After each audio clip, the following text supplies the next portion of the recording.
আসসালামু আলাইকুম, welcome to my channel. আজকের ক্লাসে আমরা দেখব English literature part, the old English period সম্পর্কে কিছু তথ্য জানব।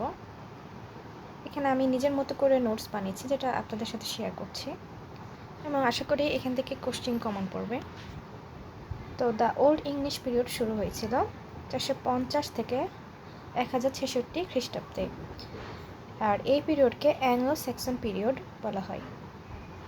পঞ্চম শতাব্দীতে জুড, অ্যাঙ্গেলস অ্যান্ড স্যাক্সনসরা জার্মানি থেকে ইংল্যান্ডে এসে উপজাতিদের পরাজিত করলে সেই সময় থেকে অ্যাংলো স্যাক্সন যুগে শুরু হয়।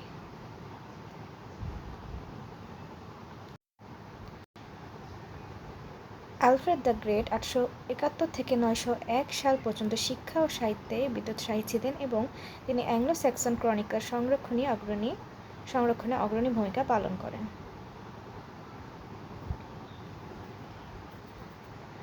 অ্যাংলো স্যাক্সন যুগের দুজন কবি হচ্ছে ক্যাডমন অ্যান্ড কেনিউলফ।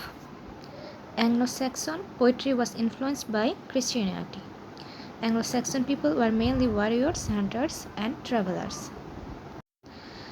এখন অ্যাংলো-স্যাক্সন যুগের কিছু সাহিত্যকর্ম দেখব। একটি গুরুত্বপূর্ণ সাহিত্যকর্ম হলো Beowulf. Beowulf was one of the first long poems in English. It was written anonymously. It consists of 3 to 0 lines of two parts in the style of an epic. The first part deals with heroes fight with Grendel, and the second part deals with heroes fight with dragon. এই যুগের সবচেয়ে বিখ্যাত কবি ছিলেন ক্যাডমন and কিনিওলফ, এই যুগের উল্লেখযোগ্য কবি। কেডমনের জন্ম 657 সালে আর মৃত্যু 735 সালে। কেডমন ইংরেজি সাহিত্যের আদি কবি হিসেবে পরিচিত, আর্লিয়েস্ট পোয়েট আর first known poet in English literature.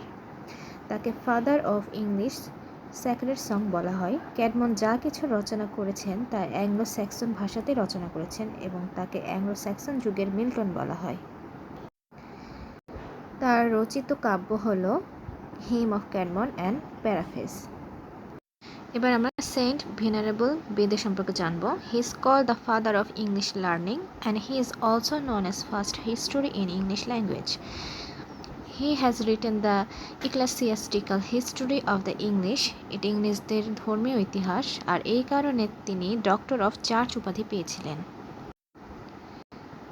কেনিউলফ, he is called the author of Christ. Juliana তার একটি বিখ্যাত কবিতা। কেউ কেউ মনে করেন যে লিন্ডিসফার্ন নামক এক স্থানে তিনি বিশপ ছিলেন। তার কিছু ফেমাস রাইটিংস হল খ্রিস্ট, জুলিয়ানা, এলেন, দ্য ফেটস অফ অ্যাপোস্টেলস। এবার কিং আলফ্রেড দ্য গ্রেট সম্পর্কে জানব। King Alfred the great was a great pros writer. He resigned over England from 871 to 901.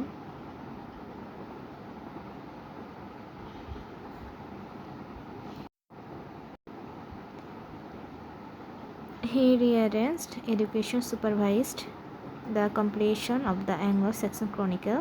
সম্রাট আলফ্রেডের এই বইটা ইতিহাস হিসেবে প্রথম এবং গদ্য হিসেবে প্রথম। তিনি দ্য কনসোলেশন অফ ফিলোসফি দর্শন সান্ত্বনা নামক আরেকটি গ্রন্থ রচনা করেন। He was sometimes regarded as the founder of English prose. He was the king of Wessex. তো এই ছিল আমার আজকের ভিডিও। আশা করি ভিডিওটি সকলের ভালো লেগেছে। ভিডিও ভালো লাগলে সবাই লাইক, কমেন্ট, শেয়ার আর সাবস্ক্রাইব করে পাশে থাকবেন। আল্লাহ হাফেজ।